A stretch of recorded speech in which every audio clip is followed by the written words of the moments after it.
सर्व आत्माओं का पिता एक है और वह निराकार है। लोग यह तो नारा लगाते हैं कि हिंदू, मुस्लिम, सिख, ईसाई सभी आपस में भाई भाई, परंतु वे सभी आपस में भाई भाई कैसे हैं? यदि वे भाई भाई हैं तो उन सभी का पिता कौन है, इसे वह नहीं जानते। देह की दृष्टि से तो वे सभी भाई भाई हो नहीं सकते, क्योंकि उनके माता पिता अलग अलग हैं। आत्मिक दृष्टि से ही वे सभी एक परम पिता परमात्मा की संतान होने के नाते भाई भाई हैं।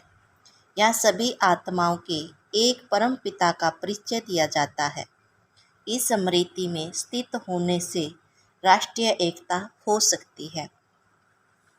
सभी धर्मों के लोग कहते हैं कि परमात्मा एक है, सभी का पिता है, सभी मनुष्य आपस में भाई भाई हैं। परंतु प्रश्न उठता है कि वह एक पारलौकिक परम पिता कौन है, जिसे सभी मानते हैं। आप देखेंगे कि भले ही हर एक धर्म के स्थापक अलग अलग हैं, परंतु हर एक धर्म के अनुयायी निराकार ज्योति स्वरूप परमात्मा शिव की प्रतिमा, शिवलिंग को किसी न किसी प्रकार से मान्यता देते हैं। भारतवर्ष में तो स्थान स्थान पर परमपिता परमात्मा शिव के मंदिर हैं ही, और भगतजन ओम नमः शिवाय अर्थात तुम ही हो माता, पिता तुम ही हो इत्यादि शब्दों से उसका गायन व पूजन भी करते हैं। शिव को श्री कृष्ण तथा श्री राम इत्यादि देव के भी देव अर्थात परम पूज्य मानते ही है, परंतु भारत से बाहर दूसरे धर्मों के लोग भी इसको मान्यता देते हैं। यहाँ सामने दिए चित्र में दिखाया गया है कि शिव का स्मृति चिन्ह सभी धर्मों में है। अमरनाथ, विश्वनाथ, सोमनाथ, पशुपतिनाथ इत्यादि मंदिरों में परमपिता परमात्मा शिव के ही सिमरण चिन्ह है। गोपेश्वर में रामेश्वर के जो भी मंदिर है, उनसे स्पष्ट है कि शिव श्री कृष्ण तथा श्री राम के भी पूज्य है। राज्य विक्रमादित्य को भी शिव की ही पूजा करते दिखाते हैं। मुसलमान के मुख्य तीर्थ मक्का में भी एक इसी आकार का पत्थर है, जिसे कि सभी मुस्लिम यात्री बड़े प्यार से व सम्मान से चूमते हैं।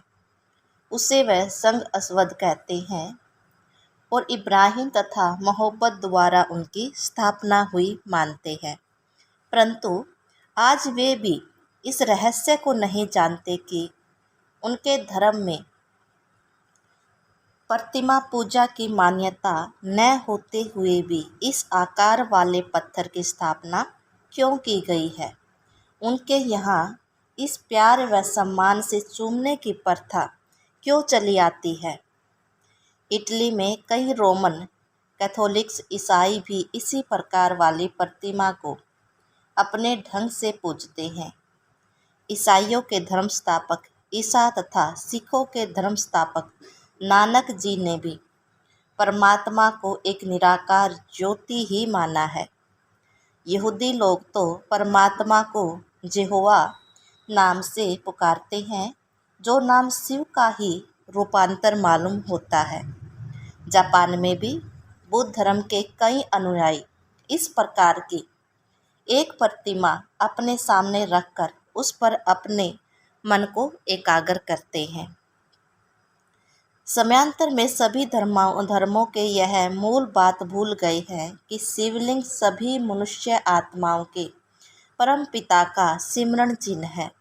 यदि मुसलमान यह बातें जानते होते तो वे सोमनाथ के मंदिर को कभी भी लौटकर, बल्कि मुसलमान, ईसाई इत्यादि सभी धर्मों के अनुयायी भारत को भी परमपिता परमात्मा के अवतार भूमि मानकर इसे अपना सबसे अच्छा मुख्य तीर्थ मानते। इस प्रकार संसार का इतिहास ही कुछ और होता, परंतु एक पिता को भूलने के कारण संसार में लड़ाई झगड़े दुख कलेश हुए हैं। सभी अनाथ व कंगाल बन गए हैं।